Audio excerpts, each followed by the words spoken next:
খাদিজা রাদিয়াল্লাহু তাআলা আনহা এর গর্ভে নবীজির ৬ জন সন্তান জন্ম নেন।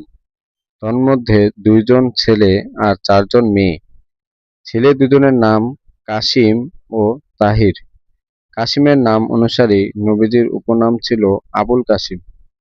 তাহির সম্পর্কে বলা হয় তার প্রকৃত নাম আবদুল্লাহ। জাদুল মাআদ গ্রন্থে তাহিরের মূল নাম আবদুল্লাহ আর তাইব ও তাহির তার উপাধি বলে উল্লেখ করা হয়েছে।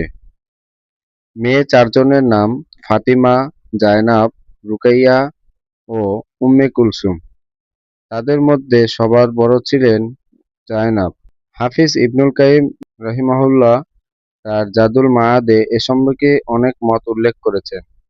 তাদের কেউ জায়নাবকে, কেউ রুকাইয়াকে, আবার কেউ উম্মে কুলসুমকে সবার বড় বলেছেন।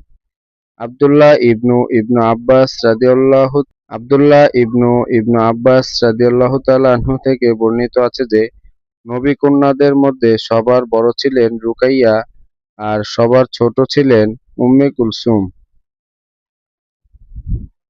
নবীজির সকল সন্তানই ছিলেন খাদিজার গর্ভজাত। তবে ইব্রাহিম নামের তার তৃতীয় একজন ছেলে, যিনি মারিয়া কিবতিয়া রাদিয়াল্লাহু তাআলা আনহা এর গর্ভে জন্মান। মারিয়া কিবতিয়া রাদিয়াল্লাহু তাআলা আনহুকে বাদশাহ মুকাওকিস নবীজিকে উপঢৌকন হিসেবে দিয়েছিলেন।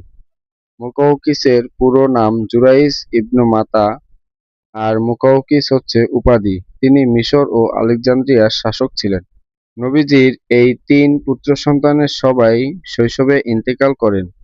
তবে কাসিম সম্পর্কে কোনো কোনো বর্ণনায় জানা যায় যে তিনি বাহনে চড়ার বয়সে উপনীত হয়ে মৃত্যুবরণ করেছিলেন।